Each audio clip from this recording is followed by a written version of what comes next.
Good afternoon and welcome to this session on post-Syria, post-Assad Syria. Toward what future we are trying to analyze what might be the new development that will take place in this country after the dramatic change of regime that happened in last December. So we are very much at the beginning of a new phase. And this session is organized within the framework of the Med event that will take place at DSP next autumn, and is organized in cooperation with the Middle East Institute that will be also here, with us discussing about this issue. So we have our guest online. I will introduce them while asking a question one to one, and we will try to cover some of the key aspects that will play a role in the next couple of years when speaking about Syria. So the first person we have, again, also in representatives of the Middle East Institute, is Charles Lister, who is Senior Fellow and Director of the Syria and Countering Terrorism and Extremism Program at the Institute. And I would like to start by asking him what future does he see for the Kurdish region, also taking into consideration the recent development that actually happened a few days ago with the PKK declaration of deciding to stop the armed fight, and what kind of status quo do we see happening? What kind of stability can or cannot be maintained in this region? Yeah, first off, thanks for having me. And second of all, I think this issue, I mean, there are many, many high stakes issues ongoing within Syria for which we don't yet really know what the outcome is going to be. But I would say of almost all of those internal unanswered questions or unanswered dynamics, this is the one with perhaps the biggest stakes for the future of Syria. Of course, northeastern Syria, home to the Syrian Democratic Forces, is where 80% of Syria's natural resources lie. It's also the rich agricultural belt of the country, and so economically, the status of that region of Syria has an awful lot to play into the success or potential success and stability of the transition, and of course the fate of the people in northeastern Syria. So, first of all, to say it's very, very high stakes. The power dynamic determining northeastern Syria's status within Syria changed fundamentally when Assad fell. Certainly, having spent a good deal of time in the country and across the country in Syria very recently, it was really palpable the sense to which Syrians all across the country now kind of demand and expect that Syria reunify. Of course, we've come out of nearly 14 years of civil conflict in which the division of Syria was perhaps the one thing that united Syrians in every corner of the country, the fear that Syria was going to be divided or torn up into different pieces. And so with Assad's departure, the idea of unity has really come back onto the table. And in that sense, the SDF's insistence on some form of semi-autonomy, separate governance status, separate armed force has become a real problematic issue. And so first of all, just to emphasize the extent to which that was an almost unanimous opinion, is that this issue needs to be resolved. Now, no one favored a military resolution to it. Everyone wants to see this resolved peacefully and diplomatically. The fact remains that the direct talks between the SDF and the interim government in Damascus have been frozen since February the 3rd. The reason for that status was a car bombing that hit the city of Manbij, killed 20 civilians. That incident very widely associated with SDF elements having been responsible for it. It was also preceded by nearly 10 car bombings in other areas controlled by the Turkish-backed Syrian National Army. So the talks are frozen right now, which is a really big problem.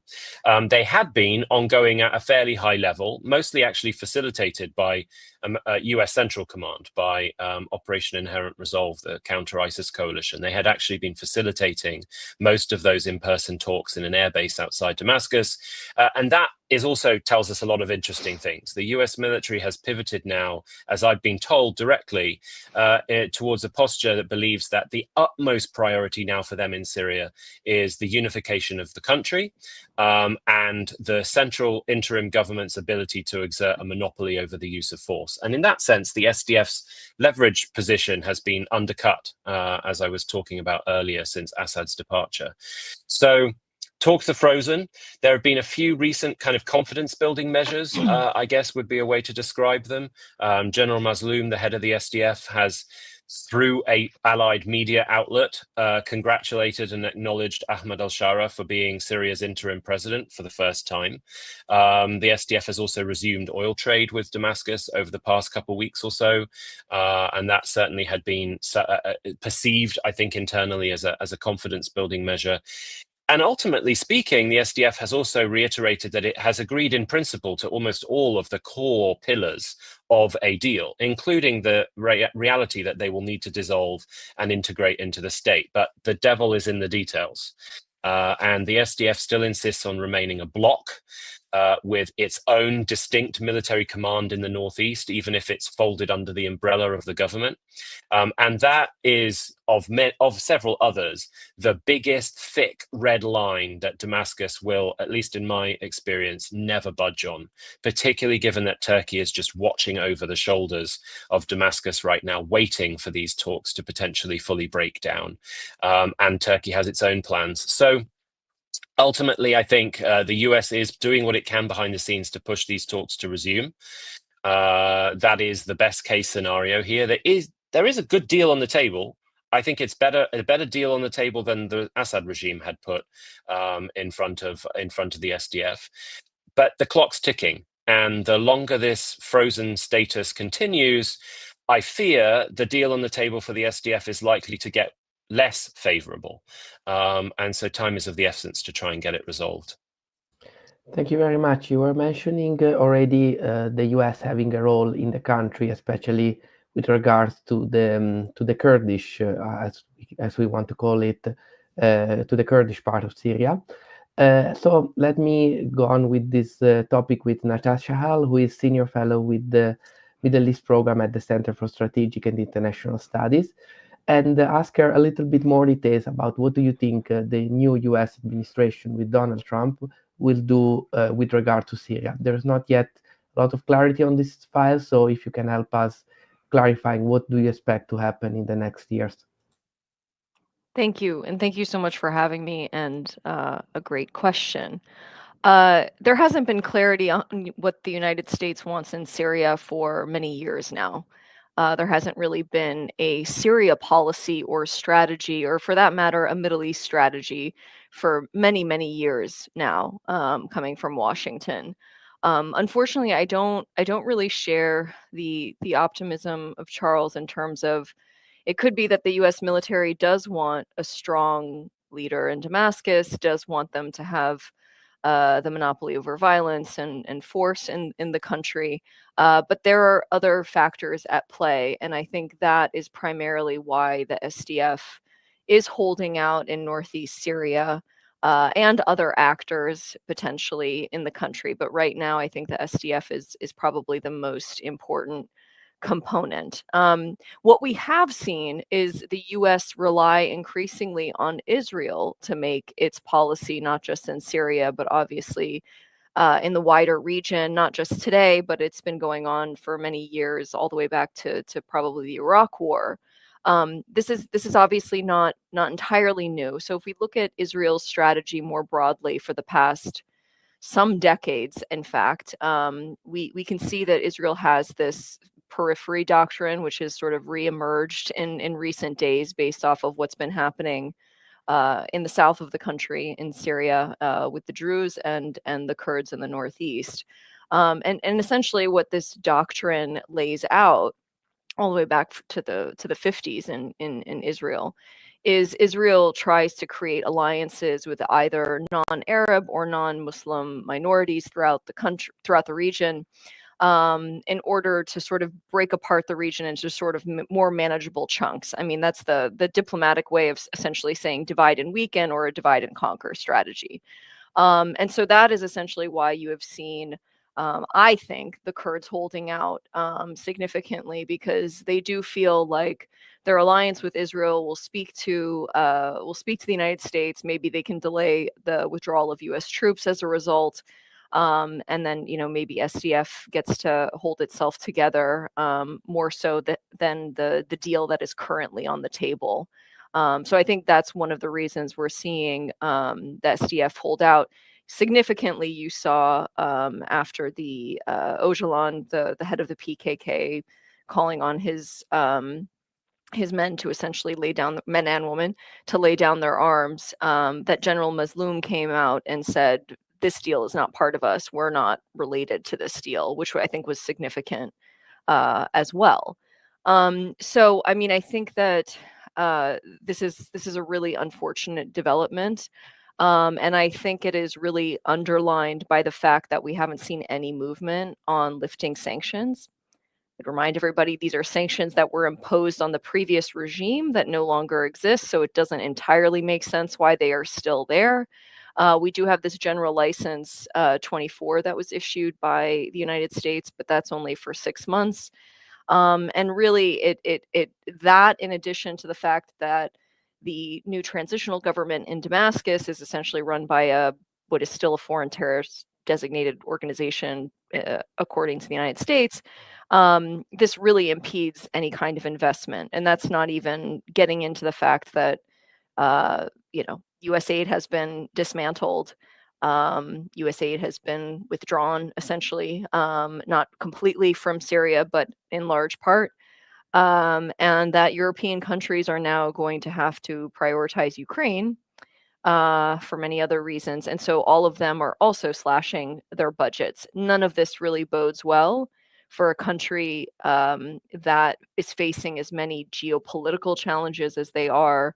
And the fact that they don't really have security forces. They don't have security forces to stabilize the country, to unify the country, to ensure that nefarious actors aren't trying to divide and weaken the country. These are all really significant challenges that the US would be primed to assist with, even just by removing or alleviating sanctions or designations, but also with aid, of course. Also with, I think, putting a bit of pressure on Israel to avoid this overly ambitious strategy where they've invaded and occupied parts of Syria, but have also continued attacks on the country. Even this recent attack in Tartus, which was basically seemed to be sort of a Turkish new national government naval patrol of a few boats. I mean, it's going to be very, very difficult, I think, for this government to sort of consolidate power. And of course, that doesn't bode well for not just refugee return, but I would say ensuring that more people do not become refugees in the future.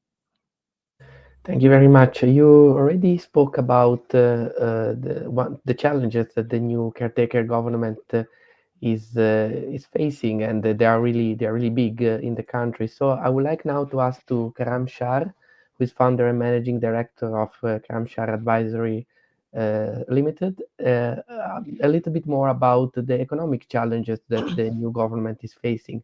So in your view, what do you think should be the top economic priority for Syria, given the context in which we are discussing with sanctions and so on, and what an effective strategy will look like in this context?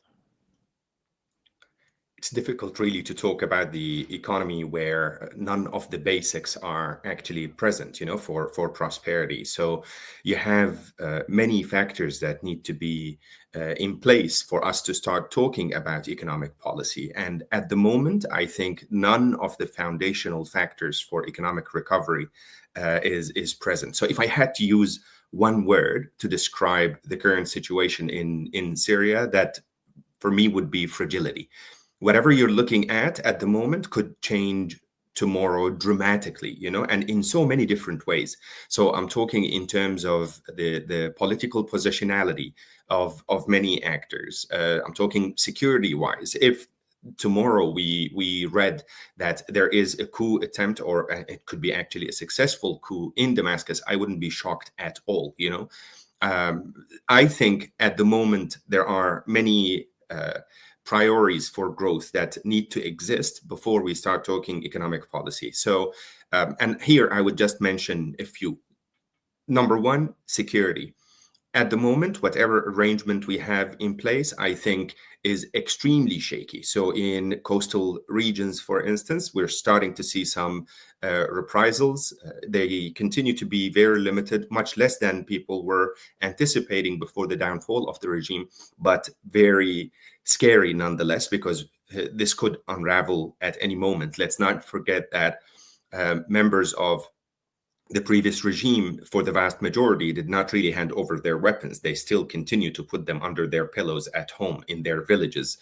They might actually decide to resist at some point, let alone the other actors who are armed to their teeth, such as the Kurds in the northeast and the Druze, and actually some in Dar'a in the south and southwest.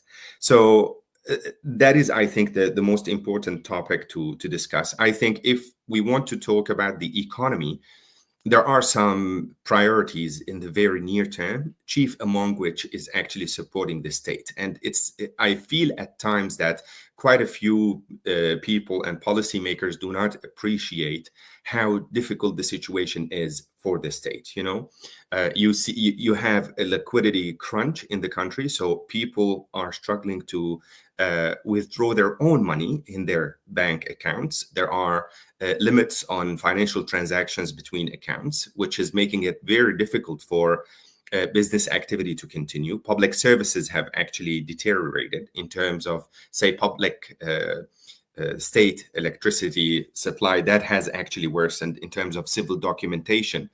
And that is primarily because the government is struggling to find funding.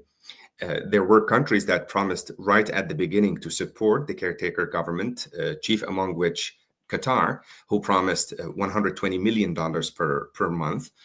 None of that has happened. GL24 clearly did not provide them with enough comfort to do it. And I think this has also to do with the position of the White House, which continues to insist that, no, we need to see more out of this caretaker government before we start allowing others to support it.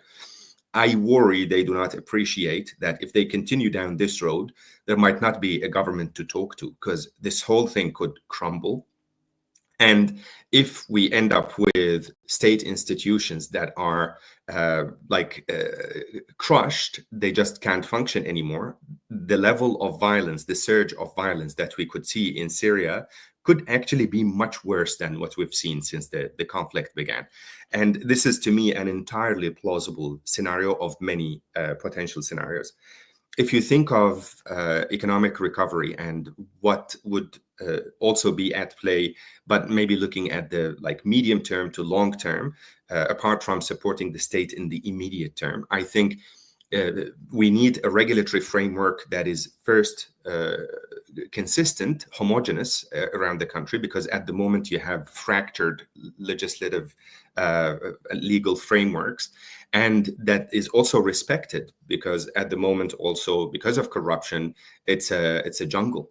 And apart from that, I think people need clarity about the outlook, and that doesn't have to be good or bad clarity. They just need clarity, some stability, for good or for bad. But at the moment, everything looks extremely uncertain. No one is going to invest or try and engage economically under these conditions. And maybe the last point to reiterate is sanctions. I think sanctions need to be eased. That is necessary, but insufficient. So it's not like if sanctions have been lifted, we will start to see economic recovery tomorrow just because of the other factors that I mentioned, but it's absolutely necessary to start talking about this. And I will add another layer to what my colleague Natasha mentioned. So apart from unilateral measures that have been imposed for two reasons, first, the Assad regime and its atrocities, but also terrorism, you have another layer, which is UN-wide sanctions that are imposed on terrorist groups, including Ahmed al-Shara. If you actually go to the UN website at the moment, you see that he has been granted travel permissions under these sanctions because, well, he and his chief of intelligence, for example, are sanctioned. So those, if interpreted stringently by countries, and we know what, like, when this happens, when the political whims basically change, if these are interpreted stringently, that could actually have a much more detrimental impact on the economy than the sanctions that we've seen under the Assad regime, And at the moment, politically, it's literally up in the air. Everyone is trying to push and pull in one direction. Where we will land, to me, is entirely unclear. Thank you very much. Karam just mentioned the fact that fragility is the key words in Syria. And one of the issues that worries at least some Western countries is the possibility that widespread violence could appear anymore, or that weak institution or the lack of a strong government could lead to the re-emerging of jihadism in the form of IS, and mostly IS when we're speaking about Syria, in this post-Assad vacuum that we are speaking with. So I would like to ask to Charlize a little bit about how serious is the risk that this scenario will happen, and what measure can be taken to prevent the risk of resurgence from this type of groups. Yeah, so I mean, it's certainly an important question from an external point of view, like you say. Certainly, Europeans are particularly worried about this. I mean, there are a ton of risks from a security side standpoint from the ongoing transition in Syria. Karam already, I think, pointed towards what is a fledgling armed resistance from loyalists, remnants of the loyalist community. In fact, that has continued to tick up an increase in frequency over the last 3 weeks in a particularly worrying way. And I think just as much as we can be concerned about the likes of ISIS, we should be watching dynamics like that internally for the fear that that could, pose an existential threat to the transition in and of itself if it's not eased. But in terms of ISIS, I mean, first of all, it's important to acknowledge some context here. So in 2024, 2024 was the first year of ISIS's full-scale and sustained resurgence on Syrian soil. Last year, ISIS more than tripled its operational tempo compared to 2023. The average deadliness of its attacks in Syria more than doubled last year compared to 2023. Its geographic reach expanded, the sophistication of its attacks expanded, as did the number of fighters on average it was deploying into individual attacks. So all of the sort of red alarm bells that should have been and were ringing in the ears of the counter-ISIS coalition were ringing as 2024 drew to a close. But Assad's departure also potentially changed everything. And if not everything, it changed a lot with regards to the ISIS picture in Syria. First of all, on the day Assad flew to Moscow, the US military conducted at least 75 strikes in central Syria, taking out most of ISIS's training camp infrastructure that had basically sat in the central desert of Syria untouched by the regime for years. That has, at least in an interim period, appears to have had a significant impact on ISIS's ability to sustain an insurgency in that central desert region. On top of that, ISIS fighters were monitored from the air, moving to Iraq across the border from eastern Syria.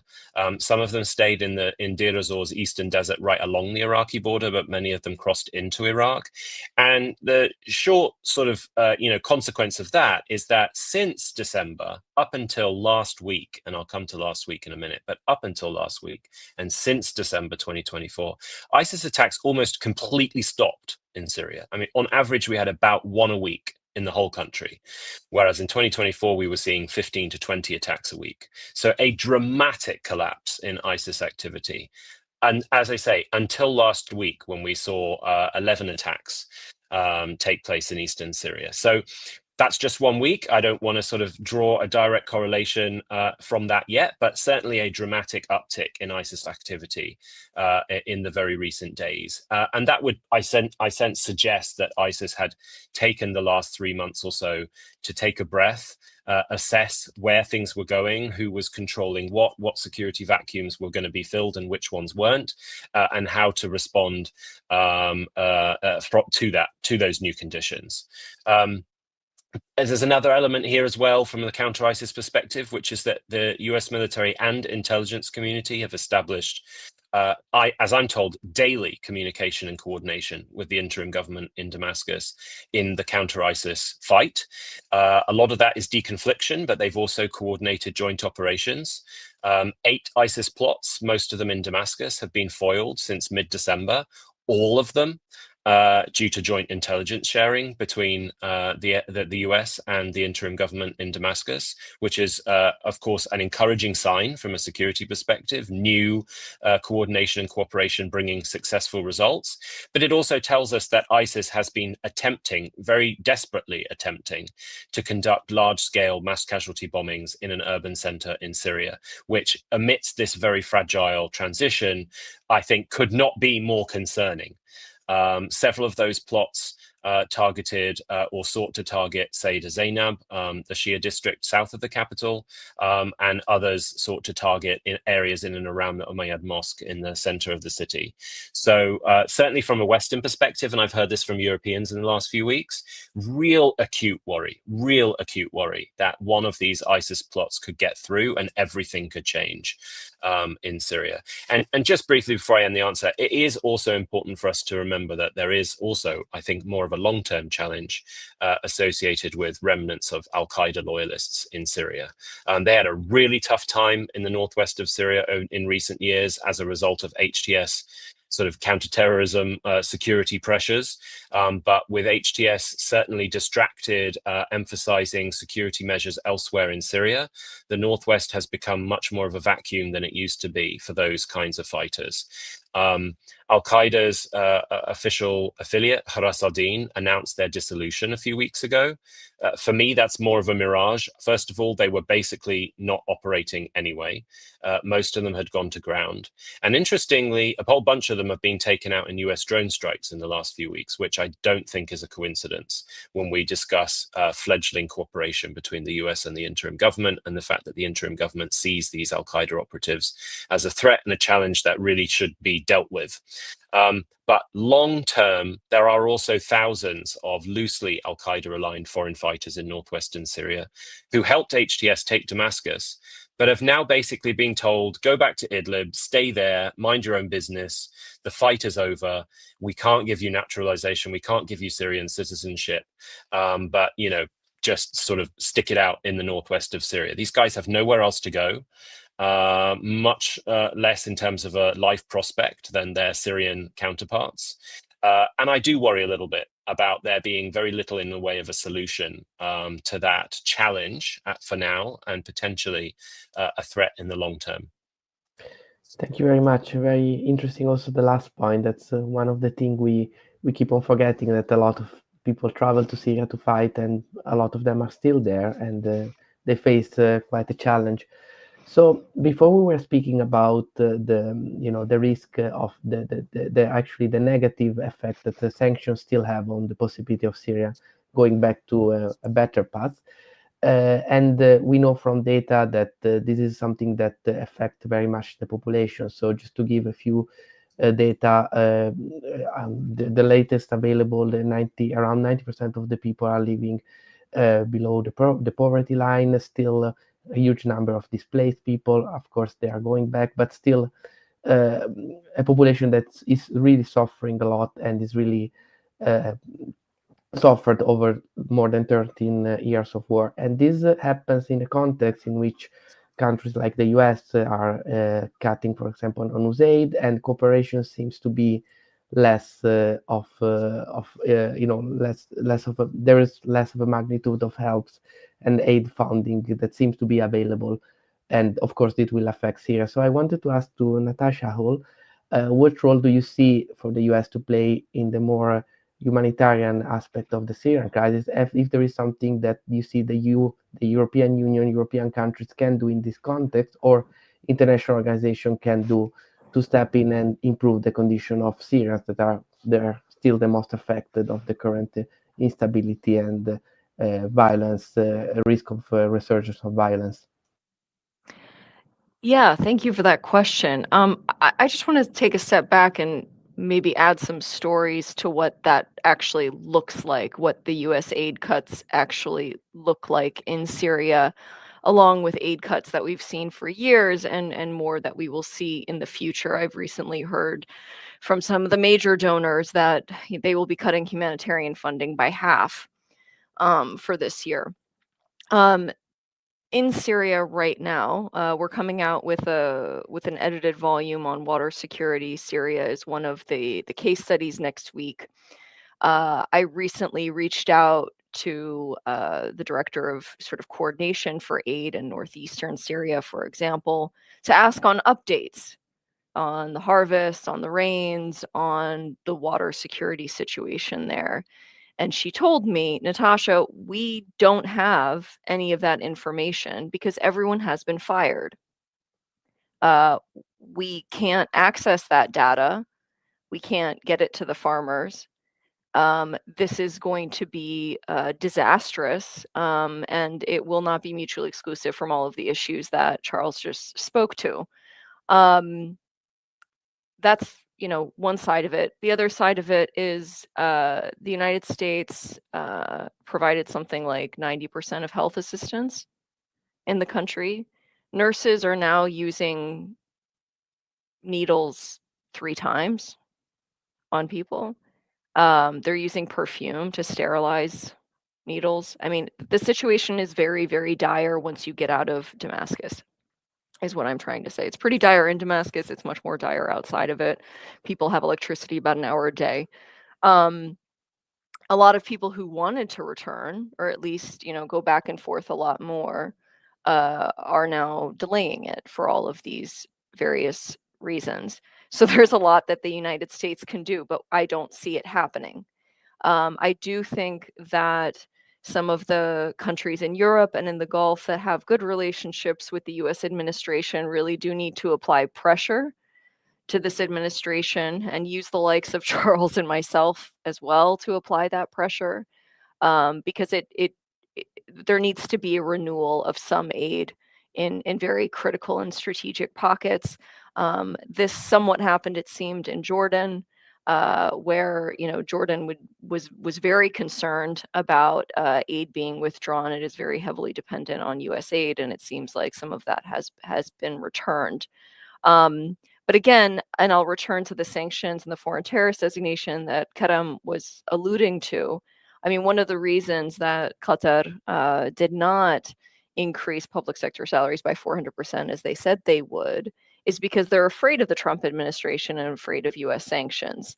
Now, the foreign terrorist designation, as Karam alluded to, is even more oppressive.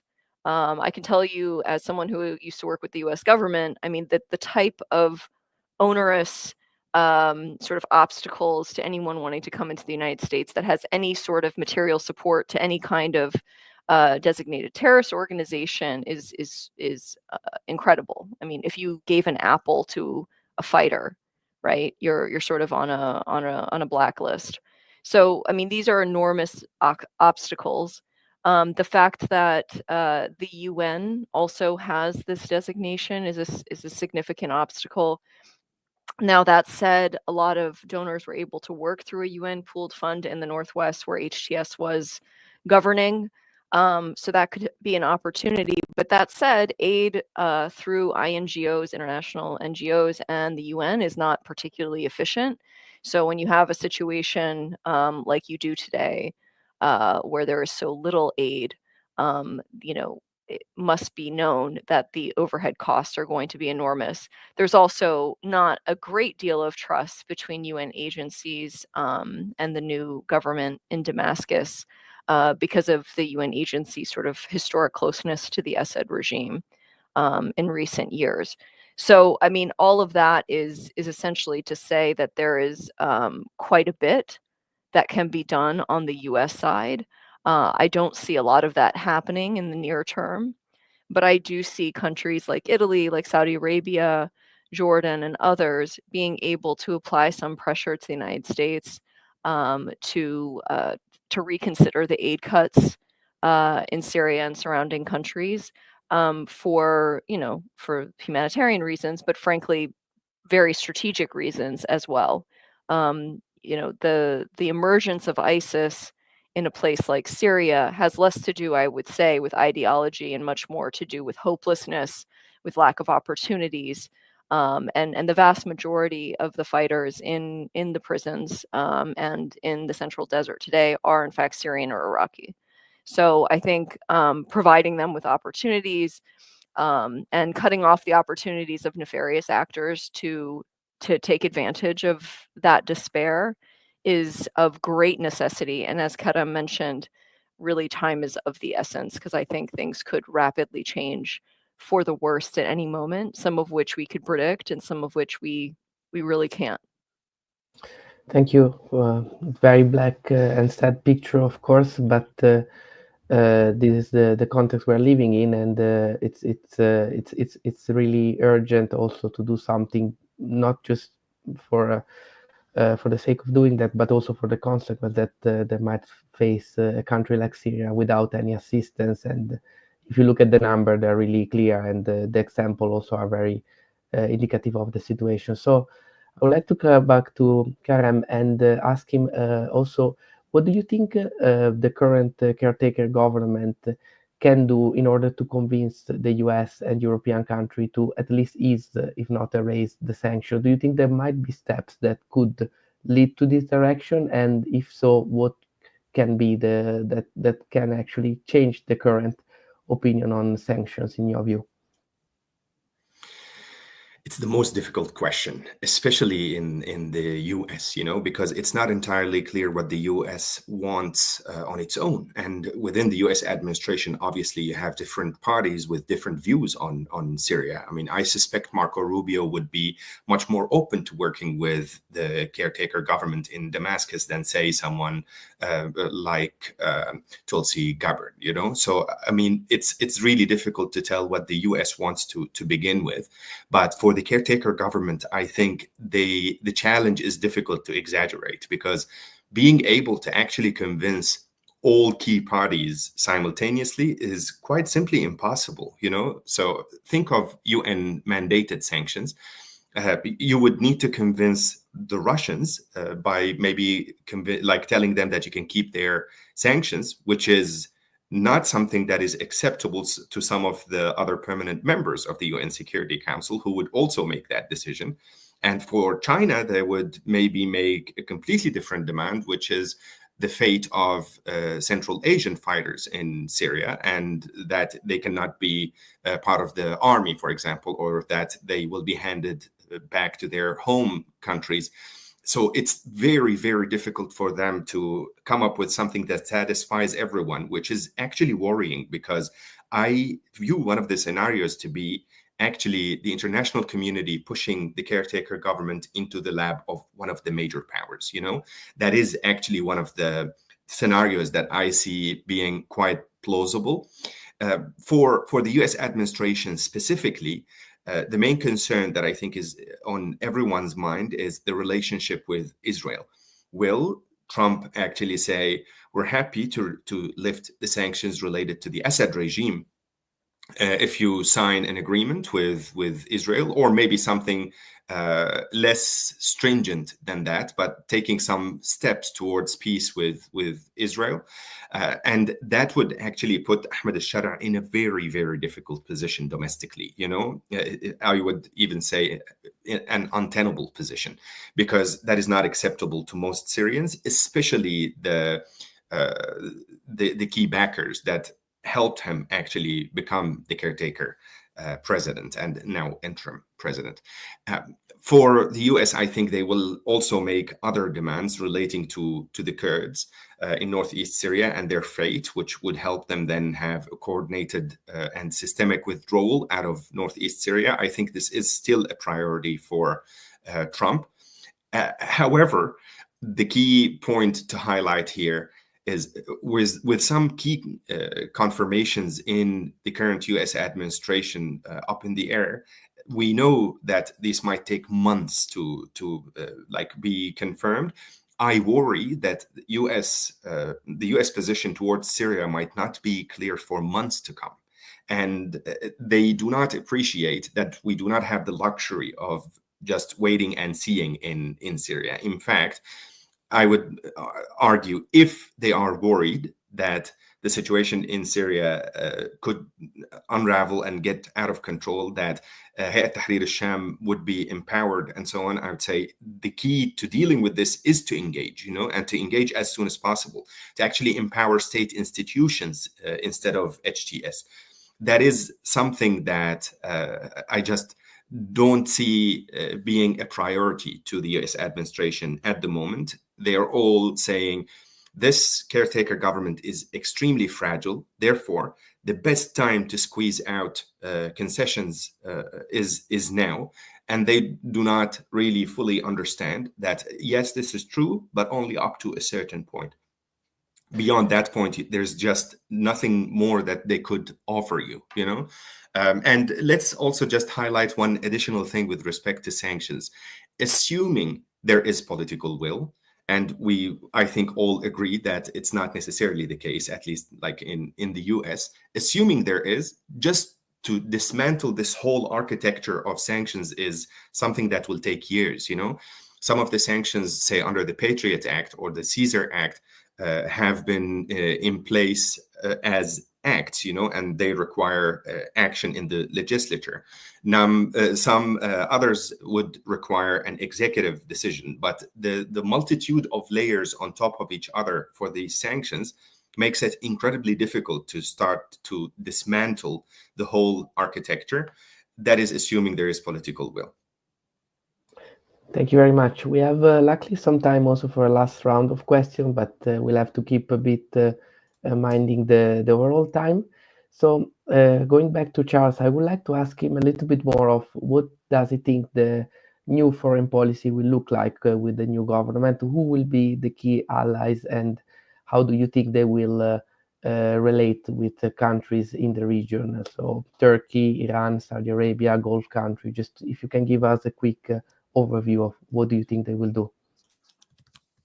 Yeah, I guess it's an important question, but it's a hard one to sort of know where to start, because I would say the interim government is stretched to the most extreme limits in terms of bandwidth and resources. So at the moment, from a foreign policy perspective, I guess their foreign policy would be best described as one defined by wanting no problems with anyone, really, truly anyone, and seeking to engage as much as possible, as widely as possible, in order to build or seal or consolidate their legitimacy on the international stage. At the moment, it's kind of as simple as that. So when it comes to having no problems, I would say its biggest challenge is Israel. I think that has repeatedly come up in all of our remarks today.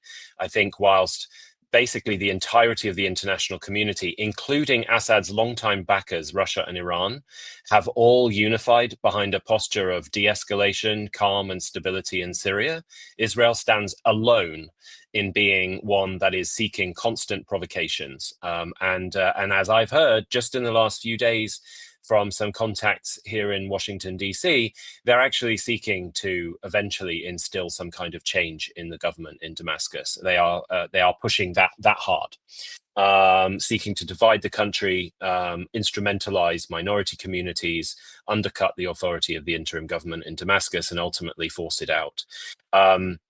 So from the perspective of the interim government in Damascus, that's a huge challenge.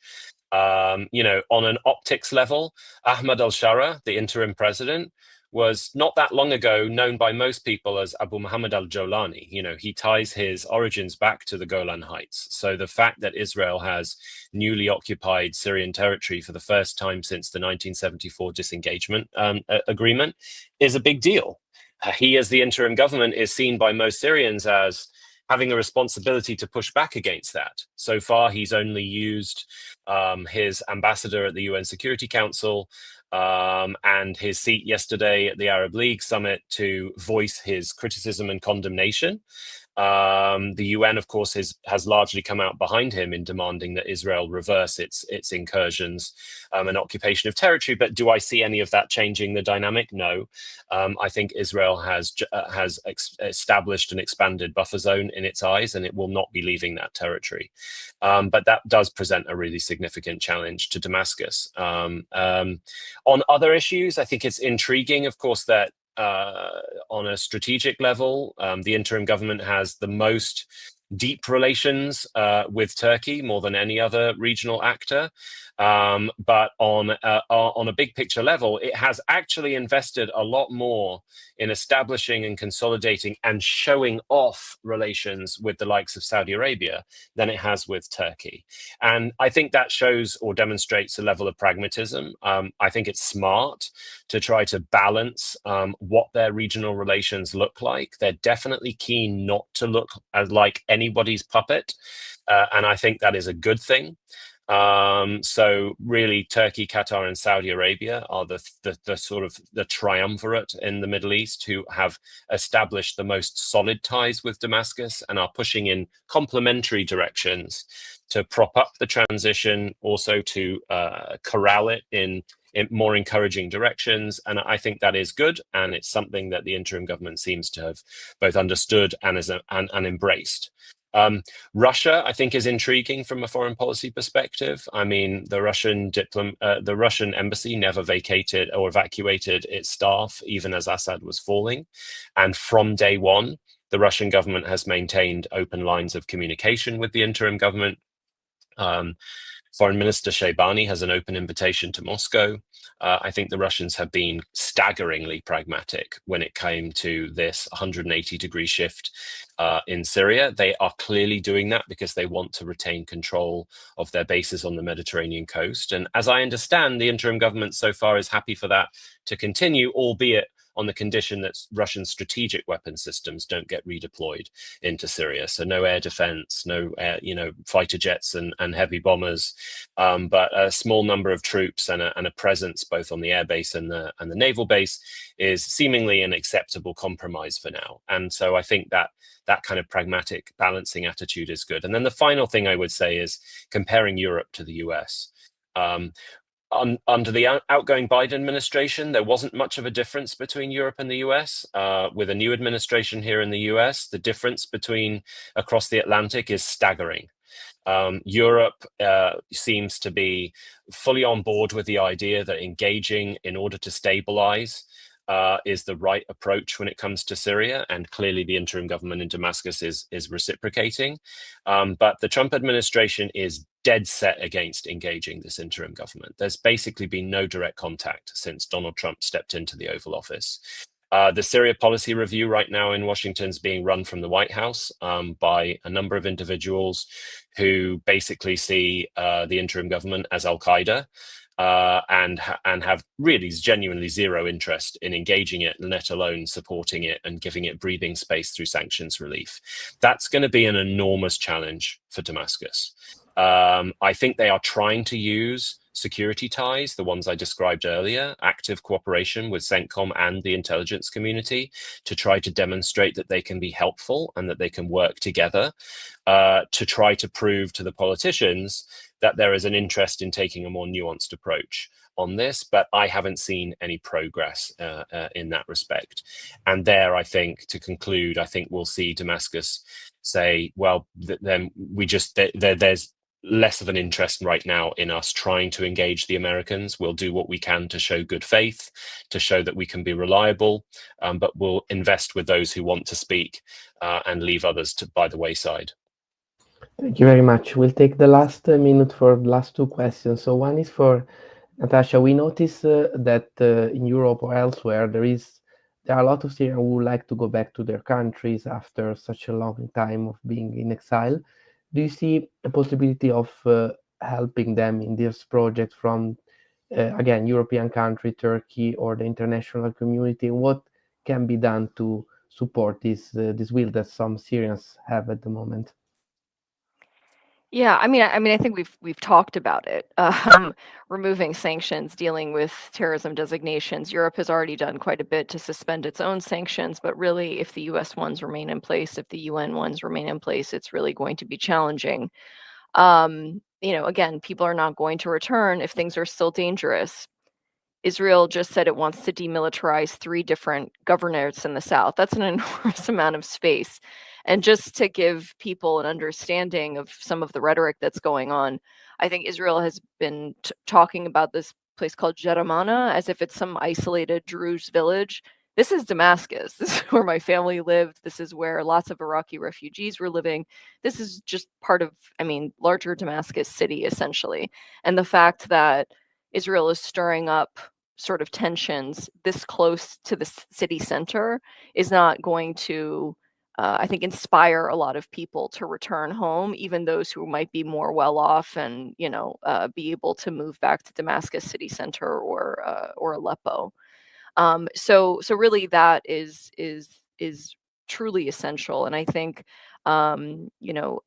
Charles spoke to it, but trying to really inspire Republican lawmakers actually that have at least in their speaking engagements and their policy engagements been steadfast on Syria.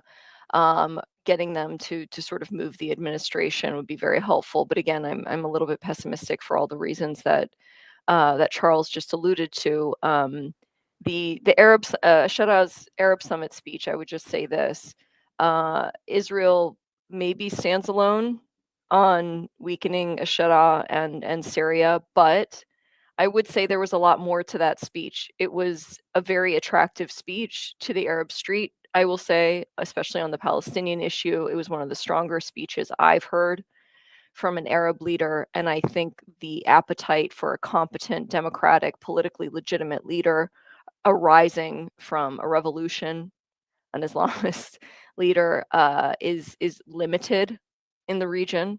So we'll see how far that goes. But I do hope that Gulf states like Saudi Arabia and others with the ability to really do something in Syria, not just sort of push the envelope on the sanctions issue, but really start providing the billions of support that Syria really desperately needs.